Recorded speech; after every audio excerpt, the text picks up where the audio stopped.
Hi everyone, welcome back to our channel. तो आज हम लोग सॉल्व करेंगे end of chapter exercise of chapter third के एंड में जो एक्सरसाइज दे रखी है उसके क्वेश्चंस करते हैं। देखो पहला क्वेश्चन क्या कह रहा है, convert the following rational numbers in the form of terminating decimal और non terminating and repeating decimals whenever the case में भी। हमें क्या करना है, हमें इन रैशनल नंबर्स को इनकी डेसिमल फॉर्म में रिप्रेजेंट करके दिखाना है। अब डेसिमल फॉर्म टर्मिनेटिंग हो या फिर नॉन टर्मिनेटिंग एंड रिपीटिंग हो, जो भी इनकी डेसिमल फॉर्म हो, हमें इनको इनकी डेसिमल फॉर्म में रिप्रेजेंट करना है by the process of long division. Long division process का यूज़ करके, मतलब डिवाइड करके।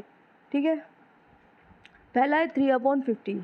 3/50 ये हो जाएगा,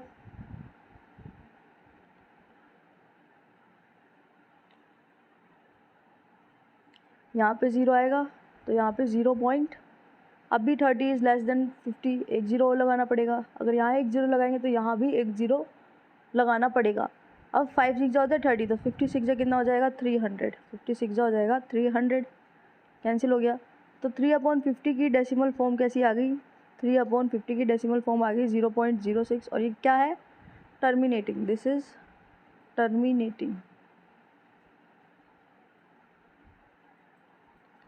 सेकेंड आपका 2/9। सेकेंड है 2/9, डिवाइड करो। 2/9, 0 लगाया, इधर 0 पॉइंट।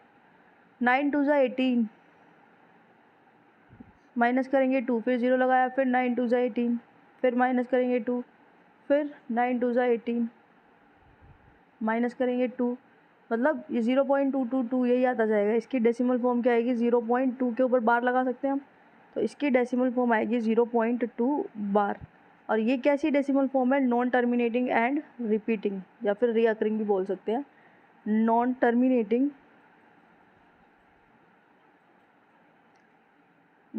Terminating and repeating. तो ये था आपका क्वेश्चन नंबर फर्स्ट, बिल्कुल आसान क्वेश्चन था। आप देखो क्वेश्चन नंबर सेकंड।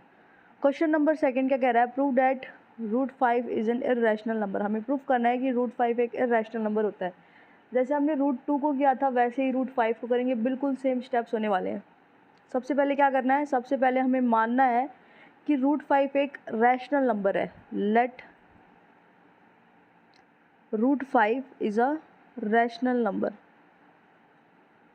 अगर ये एक रैशनल नंबर है तो रैशनल नंबर जैसी प्रॉपर्टीज़ भी रखेगा ना। रैशनल नंबर,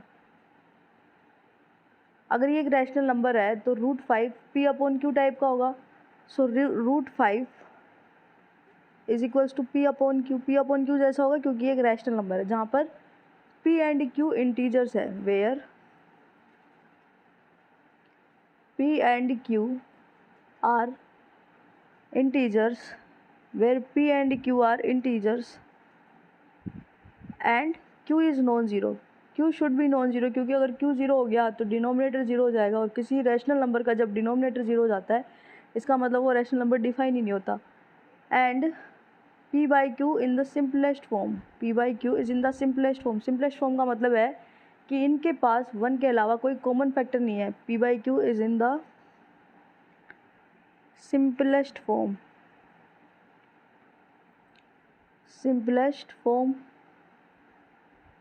सिंपलेस्ट फॉर्म का मतलब क्या होगा, P and Q doesn't have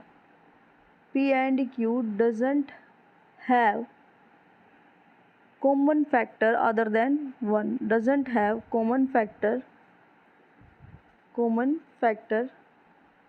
other than 1।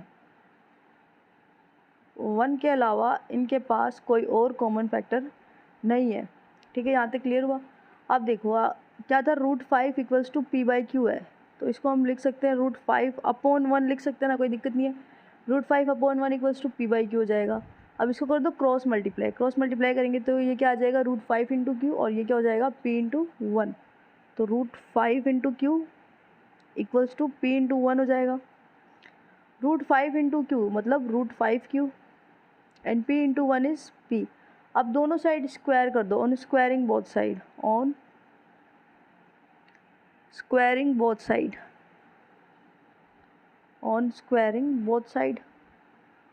क्या मिलेगा हमें, √5Q का whole square under root 5 into q का whole square plus equals to p square. अब देखो अंडर रूट 5 और क्यू दोनों का स्क्वायर है तो ये क्या हो जाएगा अंडर रूट 5 का स्क्वायर इंटू क्यू का स्क्वायर, और अंडर रूट 5 का स्क्वायर क्या होगा 5। अंडर रूट 5 को जब 2 बार मल्टीप्लाई करोगे तो ये क्या हो जाएगा अंडर रूट के अंदर 5 इंटू 5, तो ये क्या आएगा 5 q square equals to p square. अब इस इक्वेशन को ध्यान से देखो, 5 q square equals to p square, 5 into q square equals to p square, ये आ रहा है। अगर ऐसा होता 5 इंटू 2 इक्वल्स टू 10, तो इसका मतलब क्या होता है 10 is multiple of 5, 10 is a multiple of 5, या फिर 5 इज़ अ फैक्टर ऑफ 10। 10 या तो मल्टीपल होगा 5 का या फिर 5 फैक्टर होगा 10 का, दोनों एक ही बात है ना। जैसे ये लिखा होता 5 4 जा 20, इसका मतलब क्या होता है 20 is multiple of 5 and 5 is a factor of 20। 20 multiple है 5 का और 5 फैक्टर है किसका 20 का। अब ऐसे लिखा है यहाँ पर 5 into q square equals to p square है, तो इसका मतलब क्या हो गया p square is multiple of 5, p square is multiple of 5 या फिर 5 is a factor of p square. Clear हुआ ये चीज़। So p square is a multiple of 5, is a multiple of 5, या फिर 5 is a factor of p square, 5 is a factor of p square, factor of p square. अब देखो 5 factor है P square का, मतलब 5 कंप्लीटली डिवाइड कर रहा होगा पी स्क्वायर को, 5 डिवाइड्स पी स्क्वायर। अगर 5 पी स्क्वायर को डिवाइड करेगा तो 5 पी को भी डिवाइड करेगा। If 5 divides p square then 5 divide p. जैसे मान लो 5 डिवाइड कर रहा है, 5 डिवाइड्स 25 का स्क्वायर, 5 डिवाइड 25 का स्क्वायर यानी 625, 5 डिवाइड 625, इसका मतलब 5 डिवाइड करेगा ना 25 को। अगर 5 किसी भी नंबर के स्क्वायर को डिवाइड करता है तो वो उस नंबर को भी डिवाइड कर रहा होगा, ठीक है। So this implies 5 is a factor of p also, 5 is a factor of p also। यहाँ तक क्लियर हुआ। अब देखो आगे, अगर 5 फैक्टर है p का यानी p is a multiple of 5, इसका मतलब क्या होगा अगर 5 फैक्टर है p का, सो p is a multiple of 5। ऐसे भी तो बोल सकते हैं ना इसी बात को, p is a multiple of 5, p is a multiple of 5। इसका मतलब 5 इंटू सम इंटीजर से m को मल्टीप्लाई करके क्या मिल रहा होगा हमें 5, तो यहाँ से क्या मिल गया p is a multiple of 5 और 5 is a factor of p। यहाँ पे लिख देना where m is a integer, m कोई भी इंटीजर हो सकता है, m इज़ एनी इंटीजर। तो यहाँ से p इक्वल्स टू आ गया 5m, p इक्वल्स टू आ गया 5m। अब ये जो p की वैल्यू है ना, अब ये जो p की वैल्यू है आप इस इक्वेशन में उठा के पुट कर दो। Put the value of p, put the value of p in equation, कौन सी इक्वेशन है 5q square equals to p square, ये वाली इक्वेशन है 5q square equals to p square. यहाँ पे आप p की जगह रख दो 5m, तो ये क्या हो जाएगा 5q square equals to 5m, p की जगह रख दिया 5m और p स्क्वायर था तो 5m का हो गया होल स्क्वायर। तो यहाँ से क्या आएगा 5q square equals to 5 square into m square. यहाँ से हमें मिलेगा 5q स्क्वायर, 5 का स्क्वायर होता है 25 m स्क्वायर। यहाँ से आप q स्क्वायर की वैल्यू निकाल लो, q स्क्वायर की वैल्यू कितनी आएगी 25 अपॉन 5 m स्क्वायर, 5 1 जा 5, 5 5 जा 25। यहाँ से q स्क्वायर कितना आ गया, q स्क्वायर आ गया 5m स्क्वायर, q स्क्वायर आ गया 5m स्क्वायर। अब इस इक्वेशन को ध्यान से देखो, q square equals to 5 into some integer, क्योंकि m एक इंटीजर है तो m स्क्वायर भी इंटीजर होगा, 5 इंटू सम इंटीजर है। इसका मतलब क्या हो गया कि q square is a multiple of 5, इसका मतलब हो गया ना q square is a multiple of 5। So q square is a multiple of 5, या फिर 5 is a factor of q square is a multiple of 5, या फिर 5 is a factor of q square 5 is a factor of Q square, और 5 अगर Q square का factor है तो वो क्यू का भी फैक्टर होगा। This implies 5 is a factor of Q also, 5 is a factor of Q also. अब 5 पी का भी फैक्टर आ रहा था, 5 क्यू का भी फैक्टर है। इसका मतलब क्या हो गया, 5 is a common factor of P and Q, so 5 is a common factor of P and Q,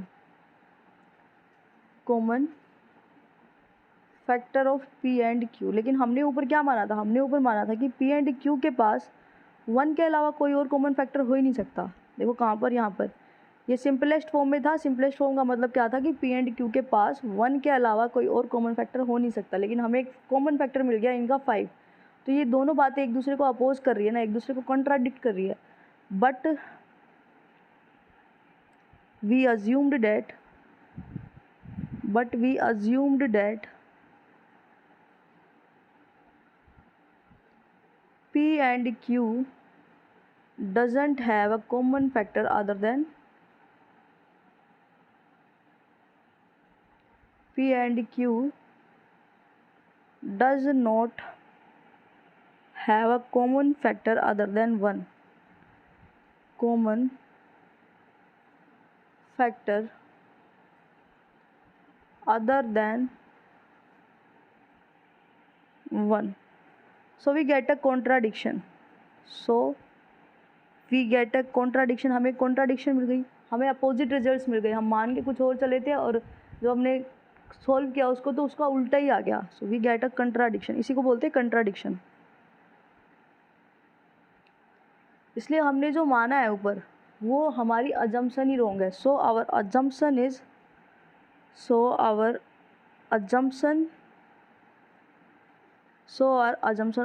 थी क्या कि √5 एक रैशनल नंबर होता है। So our assumption that is √5 is a rational number is incorrect. हमारी अजम्पशन ही गलत है, इसलिए हमें कंट्राडिक्शन मिल रही है, इसलिए हमें अपोजिट रिजल्ट्स मिल रहे हैं। Is a rational number is incorrect. इसका मतलब क्या हो गया कि √5 एक रैशनल नंबर नहीं हो सकता। सो √5 is not a rational number, एक रैशनल नंबर नहीं है √5। अगर वो रैशनल नंबर नहीं है तो कैसा नंबर होगा। नंबर दो ही टाइप के होते हैं, रैशनल या इरेशनल। मतलब या तो वो रैशनल होते हैं या फिर वो इरेशनल होते हैं, एक कैटेगरी में तो ज़रूर होते हैं दोनों में से। तो अगर वो रैशनल नहीं है तो वो इरेशनल होगा। So √5 is not a rational number, hence √5 is an irrational number. So √5 कैसा नंबर है, एक इरेशनल नंबर है। हैंस प्रूव हो गया ये। तो ये था आपका क्वेश्चन नंबर 2। अब देखो क्वेश्चन नंबर 3। क्वेश्चन नंबर 3 क्या कह रहा है, convert the following decimal numbers in the form of p/q। हमें इन डेसिमल को फ्रैक्शनल फॉर्म में लिखना है, हमें इन डेसिमल्स को p/q की फॉर्म में लिखना है। अब देखो जो टर्मिनेटिंग डेसिमल है उनको लिखना तो बिल्कुल ईजी है, जो नॉन टर्मिनेटिंग डेसिमल है उनके लिए एक मेथड होता है, उस मेथड से करते हैं। देखो पहला क्वेश्चन क्या है आपका, 12/6। First is 12.6। तो इसको हम क्या लिख सकते हैं, 126/1। पॉइंट के बाद कितनी डिजिट है, पॉइंट के बाद एक ही डिजिट है तो 1 0 आ जाएगा। तो 126/12। इसको सिंपलेस्ट फॉर्म में कन्वर्ट कर दो, किससे कटेगा, 2 से। 2 6 जा 12, 2 3 जा और ये 2 5 जा, कितना आ जाएगा 63/5। तो 12.6 की फ्रैक्शनल फॉर्म क्या हो गई, 63/5। अब देखो सेकंड भी टर्मिनेटिंग की भी बिल्कुल आसानी से हो जाएगा, 0.0120। तो ऊपर क्या हो जाएगा 120, आगे तो 0 0 लगाने का कोई मतलब है नहीं। 120/1। देखो पॉइंट के बाद कितनी डिजिट है, 1 2 3 4, तो 4 0 आ जाएंगे, 1 2 3 4। 1 0 से 1 0 कैंसिल हो गया। अब इसको 4 से काट दो, 4 3 जा 12, 4 से जाएगा ये 250 टाइम्स में, तो ये कितना आ गया 3/250। 3/250 ये हो गई इसकी फ्रैक्शनल फॉर्म, किसकी, इस डेसिमल की। ठीक है। अब देखो third is non terminating. Third है 3.052। 3.052 और बार किसके ऊपर है, बार है 52 के ऊपर। ये देखो ये क्वेश्चन आपका सबसे पहला स्टेप क्या है, सबसे पहले मान लो कि ये है x, let x is equals to 3.052 का बार। इसका मतलब क्या है, 3.05252 रिपीट हो रहा है ना बार बार, 52 52 52 52 एंड शोन, यानी x है हमारा 3.052 52 52 52 एंड सोन। अब देखो पॉइंट के बाद कितनी डिजिट है, पॉइंट के बाद 3 डिजिट्स हैं, पॉइंट के बाद 3 डिजिट है, तो इसको मल्टीप्लाई करो 1000 से। जितनी डिजिट हो 1 के आगे उतनी ज़ीरो लगा के x से मल्टीप्लाई कर दो, यानी इसको मल्टीप्लाई करेंगे हम 1000 से, ये हो जाएगा 1000x, और ये इसको 1000 से मल्टीप्लाई करेंगे तो क्या आएगा 3052.525252 एंड सो ऑन। अब इसमें से हमें x माइनस नहीं करना, माइनस क्या करेंगे, देखो पॉइंट के बाद 3 डिजिट है टोटल, अब पॉइंट के बाद एक डिजिट ऐसी भी है जिसके ऊपर बार नहीं है, तो इसको हम मल्टीप्लाई करेंगे 10x से। जितनी डिजिट होंगी बिना बार की उससे मल्टीप्लाई करके उसको माइनस कर देंगे, तो इसको मल्टीप्लाई करो 10 से, 10x। जब हम इसको 10 से मल्टीप्लाई करेंगे तो क्या हो जाएगा 30.525252 एंड सो ऑन। अब कर दो माइनस, ये माइनस और ये माइनस, 1000 में से 10x को माइनस करेंगे, 1000x में से 10x को माइनस करेंगे तो कितना आएगा 990x। अब देखो पॉइंट के इधर तो सेम ही है 52 52 52 52 52, तो ये कैंसिल हो जाएंगे दोनों, और इधर क्या आ जाएगा, इधर आ जाएगा 2 2 यानी 3022। यहाँ से x की वैल्यू निकाल लो कितनी आएगी, 3022/990। अब कट रहा है तो काट दो, 2 से ही काट दो, 2 4 जा 8, 2 9 जा 18 एंड 2 5 जा 10, कितना आ गया 1511/495। और ज़्यादा कट रहा होगा और ज़्यादा सिंप्लीफाई कर हो रहा होगा तो इसको कर देना, अदरवाइज़ ऐसे ही छोड़ देना। ये हो गई इसकी फ्रैक्शनल फॉर्म, किसकी, इस डेसिमल की, ठीक है, समझ में आया। अब देखो फोर्थ क्या है 1.235 और 35 के ऊपर बार है, 1.235 35 के ऊपर लगा हुआ है बार, इसका मतलब क्या है 1.2 तो ऐसे ही रहेगा, 35 बार बार रिपीट होगा, 35 35 35 एंड सो ऑन। पहला काम इसको x मानना, let x is equals to 1.235 35 35 and so on. अब देखो पॉइंट के बाद टोटल कितनी डिजिट है 3, तो इसको मल्टीप्लाई करेंगे हम 1000 से, 1000x क्या हो जाएगा 1235.35 35 35 एंड सो ऑन, ये होगा। अब देखो पॉइंट के बाद टोटल 3 डिजिट है, इसमें से एक डिजिट है जो बिना बार की है, तो इसको मल्टीप्लाई करो 10x से, और 1000 में से 10x वाले को माइनस कर दो, मल्टीप्लाई करो 10x से, 10x से मल्टीप्लाई करेंगे तो कितना हो जाएगा 12.35 35 35 एंड सो ऑन, ये हो जाएगा। माइनस करो, ये माइनस ये माइनस, 1000 में से 10x को माइनस करेंगे तो क्या आएगा 990x। डेसिमल के इधर तो सेम ही है 35 35 35, ये कैंसिल हो जाएगा, इसको माइनस करो, इसमें से कितना आएगा 3221 यानी 1223। यहाँ से x की वैल्यू कितनी आएगी 1223/990। अगर ये कट रहा होगा तो इसको काट देना, अदरवाइज़ ऐसे ही छोड़ देना। ये हो गई fractional form of this number, किस नंबर की, इस डेसिमल नंबर की, ठीक है। अब करते हैं फिफ्थ पार्ट इसका। फिफ्थ पार्ट है 0.23 का बार, 0.23 और दोनों के ऊपर बार है 0.23, दोनों के ऊपर बार दे रखा है। इसका मतलब क्या होगा 0.23 23 23 एंड सोन। सबसे पहला काम है कि इसको हम मानेंगे x, ज़रूरी नहीं x ही मानो, कोई और वेरिएबल भी मान सकते हो अपनी चॉइस का। 0.23 23 23 एंड सो ऑन। अब देखो पॉइंट के बाद कितनी डिजिट है टोटल 2, तो इसको मल्टीप्लाई करो 100 से, 100x 100x कितना हो जाएगा 23.232323 232323 एंड सो ऑन।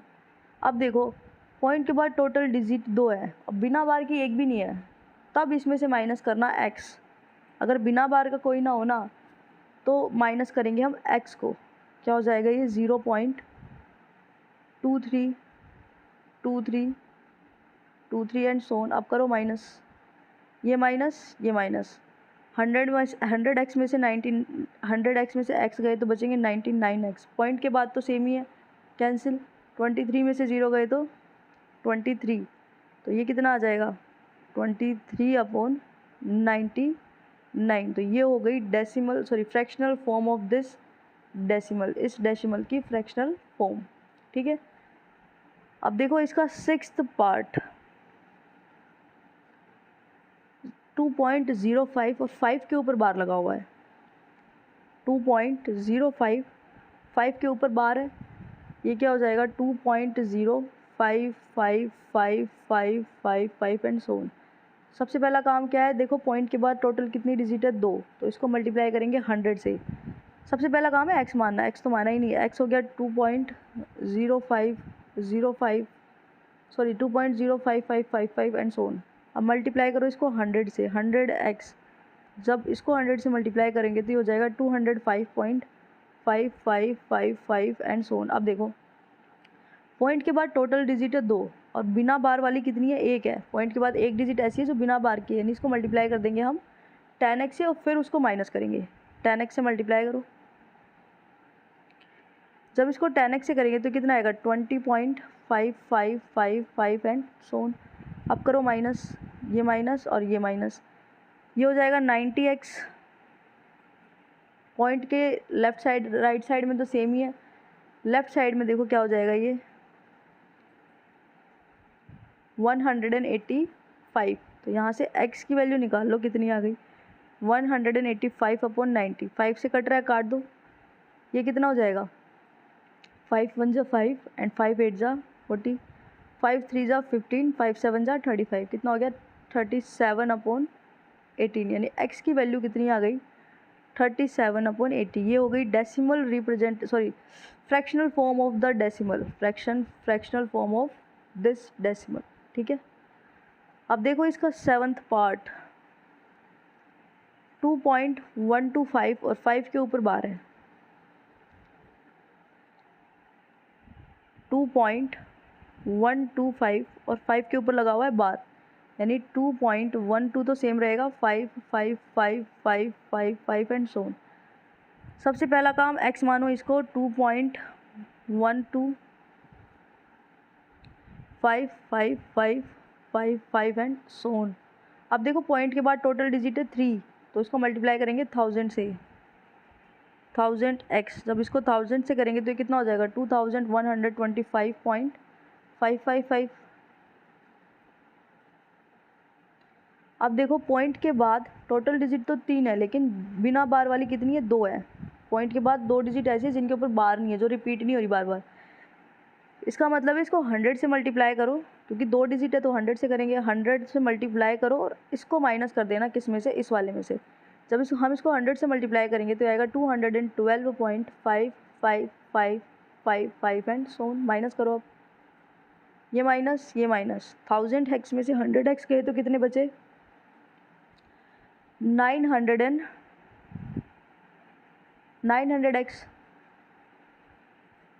पॉइंट के इधर तो सेम ही है, तो ये दोनों तो कैंसिल ही हो जाएंगे। इसको माइनस करो, 5 में से 2 गए 3, 2 में से 1 गया 1, 11 में से 2 गए 9, तो ये आ गया 1913। तो यहाँ से x की वैल्यू कितनी आ जाएगी 1913/900। कट रहा होगा तो काट देना, सिंप्लीफाई कर देना, अदरवाइज ऐसे ही छोड़ देना। ये होगी fractional form of this decimal number. ठीक है, यहाँ तक क्लियर हुआ। अब देखो क्वेश्चन नंबर 8, इसी का 8 पार्ट। 8th में क्या है 3.125 और 5 के ऊपर बार लगा हुआ है। जैसे ये क्वेश्चन हुआ था ना डिट्टो, वैसे ही होगा ये क्वेश्चन भी। 3.125 और 5 के ऊपर बार है।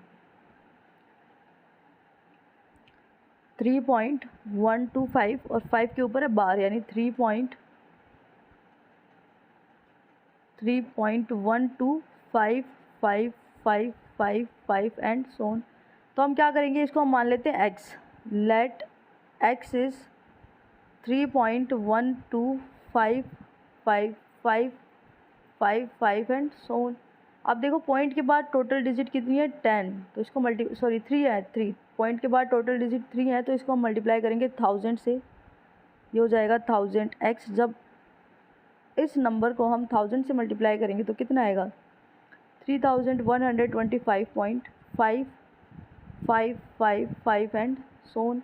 अब देखो पॉइंट के बाद ऐसी कितनी डिजिट है जिनके ऊपर बार नहीं है, 1 2, 2 डिजिट ऐसी हैं पॉइंट के बाद जिनके ऊपर बार नहीं है, यानी इसको 100 से मल्टीप्लाई करो और 1000 वाले में से कर दो ना माइनस, तो ये कितना हो जाएगा 312.5555 एंड सोन। ठीक है, अब करो माइनस, ये माइनस ये माइनस, क्या आएगा 900x। ये तो कैंसिल ही हो जाएगा पॉइंट के राइट साइड वाला। इधर क्या बचेगा, 5 में से 2 गए 3, 2 में से 1 गए 1, 11 में से 3 गए तो 8 एंड इधर 2, ये आ गया 2813। यहाँ से x की वैल्यू निकाल लो कितनी आएगी 2813 अपॉन 900। अगर कट रहा होगा तो काट देना, नहीं तो आप ऐसे भी छोड़ सकते हो। तो ये हो गई fractional form of this decimal. अब देखो ninth part of this question, 0.1625 और कंप्लीट के ऊपर बार है 0.1625। 2.1625 था क्या, 0.1625, 2.1625, 2.1625 और कंप्लीट के ऊपर बार लगा हुआ है। इसका मतलब क्या है 2.1625 रिपीट हो रहा है 1625 एंड सोन। सबसे पहला काम है कि इसको x मानो, 2.1625 1625 एंड सोन। अब देखो पॉइंट के बाद टोटल डिजिट कितनी है 4, तो इसको मल्टीप्लाई करेंगे 10,000 से, 1 के आगे 40, 10,000 x हो जाएगा। जब इसको 10,000 से करेंगे तो ये आएगा 21,625.1625 एंड सोन। इसमें से अब देखो पॉइंट के इधर एक भी डिजिट ऐसी नहीं है ना जिसके ऊपर बार है, तो इसमें से हम x वाले को ही माइनस कर देंगे। ये क्या हो जाएगा 2.1625 1625 एंड सोन। अब करो माइनस, ये माइनस 10,000 x में से 1x को माइनस करेंगे तो आएगा 9,999x। पॉइंट के इधर वाला तो कैंसिल हो जाएगा। और पॉइंट के लेफ़्ट साइड में क्या बचेगा, 5 में से 2 गए 3, 2 6 1 2, यानी 21,623। यहाँ से x की वैल्यू कितनी आ गई 21,623 अपॉन 9,999। अगर कट रहा हो तो काट लेना, अदरवाइज ऐसे भी छोड़ दोगे तो आंसर गलत नहीं होगा। ये हो गई fractional form for this decimal number. ठीक है, ये था क्वेश्चन नंबर 3 कंप्लीट।